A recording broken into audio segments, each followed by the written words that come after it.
इनको अग्निवीर अच्छा लगता है, आप उसको रखिए, हम उसको बदल देंगे, हटा देंगे। उनको फैक्चुअल पोजीशन सदन पर रखनी चाहिए मान्यवर। ये सदन झूठ बोलने की जगह नहीं है मान्यवर।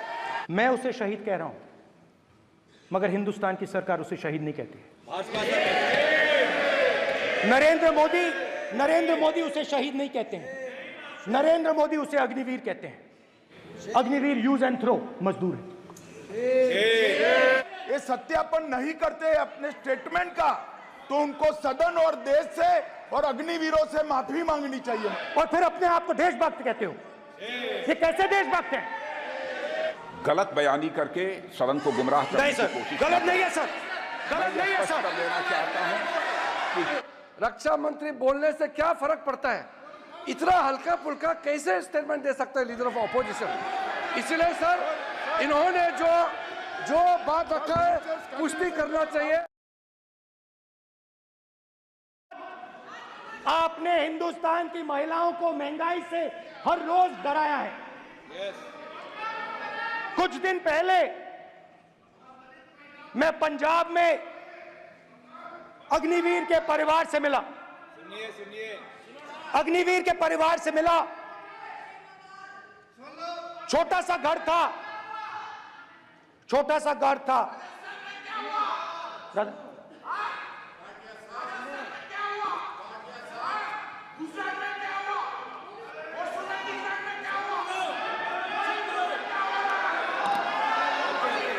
ठीक है सर,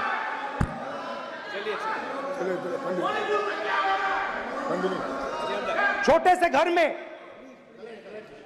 से घर में अग्निवीर शहीद हुआ, लैंडमाइन ब्लास्ट में शहीद हुआ। मैं उसे शहीद कह रहा हूं, मगर हिंदुस्तान की सरकार उसे शहीद नहीं कहती। नरेंद्र मोदी उसे शहीद नहीं कहते हैं। नरेंद्र मोदी उसे अग्निवीर कहते हैं। उस घर को पेंशन नहीं मिलेगी, उस घर को कंपनसेशन नहीं मिलेगी, शहीद का दर्जा नहीं मिलेगा। और बेचारे बैठे हुए थे, 3 बहनें थी, एक साथ बैठी हुई थी, रो रही थी। आम जवान को पेंशन मिलेगी, जरूर दुख होगा, मगर हिंदुस्तान की सरकार आम जवान की मदद करेगी। मगर अग्निवीर को जवान नहीं कहा जा सकता। अग्निवीर यूज एंड थ्रो मजदूर है।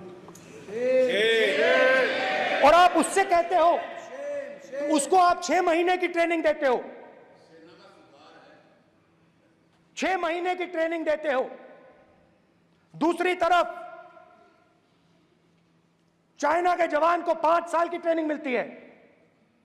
राइफल लेकर उसके सामने खड़ा कर देते हो, उसके दिल में भय पैदा करते हो। एक जवान और दूसरे जवान के बीच में फूट डालते हो कि एक को पेंशन मिलेगी, एक को शहीद का दर्जा मिलेगा, दूसरे को नहीं मिलेगा। और फिर अपने आप को देशभक्त कहते हो। ये कैसे देशभक्त हैं?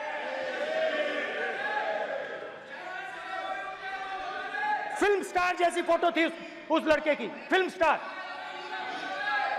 बॉलीवुड स्टार की फोटो थी। मैं सोच रहा था, देखो इस युवा ने जान दी। Speaker sir,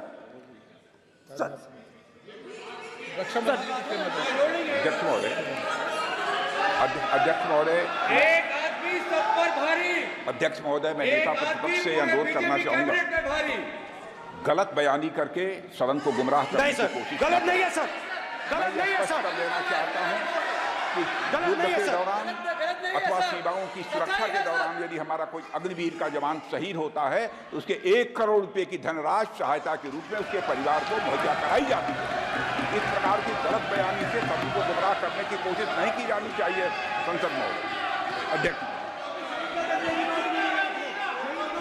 speaker sir, speaker sir देखिए,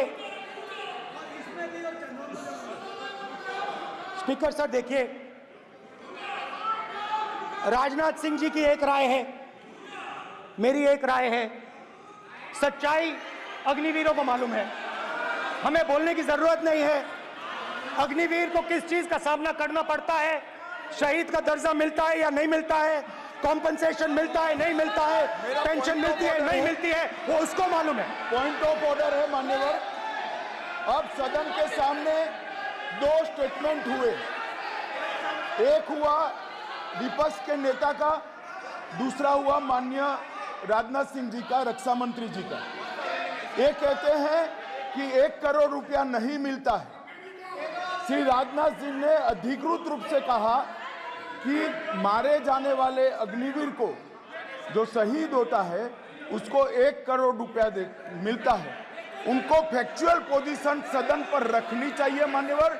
ये सदन झूठ बोलने की जगह नहीं है मान्यवर, यहाँ सच बोलना चाहिए।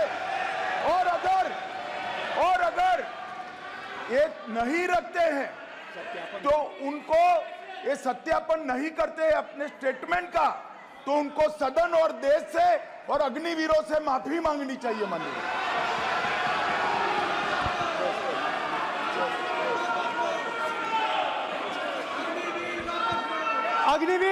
अग्निवीर की सच्चाई मैंने फ्लोर ऑफ द हाउस पे रखी है और राजनाथ सिंह जी ने भी कहा है। जो रियलिटी है वो हिंदुस्तान की सेना को मालूम है, वो अग्निवीरों को मालूम है। उनके कहने से या मेरे कहने से कोई फर्क नहीं पड़ता, सच्चाई तो उनको मालूम है। उनको मालूम है सच्चाई कौन बोल रहा है।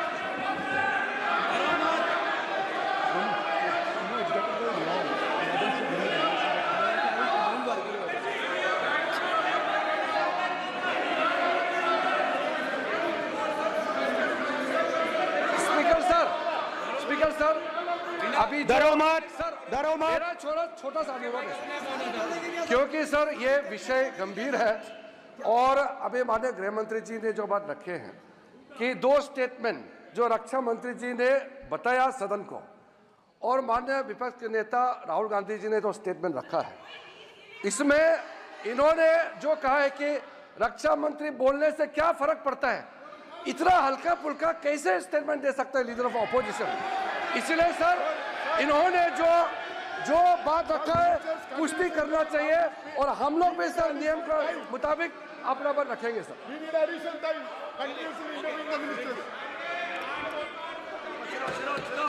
और स्पीकर सर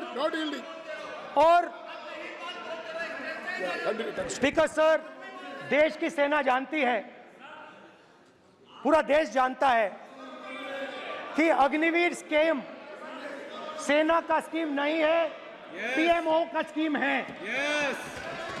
और पूरी सेना जानती है कि स्कीम प्राइम मिनिस्टर का ब्रेन चाइल्ड था, स्कीम सेना का ब्रेन चाइल्ड नहीं था। जैसे नोटबंदी की गई वैसे ही आर्बिट्री तरीके से। अध्यक्ष महोदय, अध्यक्ष महोदय, मैं नेता प्रतिपक्ष से विनम्रता पूर्वक अनुरोध करना चाहता हूं कि कृपया वह सदन को गुमराह करने की कोशिश न करें। अग्निवीर योजना के संबंध में बहुत सारे लोगों से 158 ऑर्गेनाइजेशन के साथ सीधा संवाद स्थापित हुआ है, उनके सुझाव लिए गए हैं, तब यह अग्निवीर योजना लाई गई है और बहुत सोच समझकर यह योजना लाई गई है। और मैं यह भी स्पष्ट कर देना चाहता हूं, इस प्रकार की योजनाएं दुनिया के कई देशों में है, यूएस में है, यूके में है, वहां पर किसी को कोई किसी प्रकार की आपत्ति नहीं है। अब बिना अग्निवीर योजना के बारे में समझे, बिना उस संबंध में कोई पूरी जानकारी हासिल किए इस तरीके से सदन को गुमराह करना, इसे कदापि उचित नहीं ठहराया जा सकता। महोदय, मैं तो आपसे ये अनुरोध करूंगा, इसे सदन की कार्रवाई से बाहर निकाला जाना चाहिए। आपको देखिए, सिंपल सी बात है स्पीकर सर, इनको अग्निवीर अच्छा लगता है, आप उसको रखिए, हम उसको बदल देंगे, हटा देंगे। सिंपल सी बात है, हमारी सरकार आएगी, अग्निवीर को हम हटा देंगे। क्योंकि हम सोचते हैं कि अग्निवीर सेना के खिलाफ है, जवानों के खिलाफ है, देशभक्तों के खिलाफ स्कीम है। हम इस स्कीम को नहीं चाहते।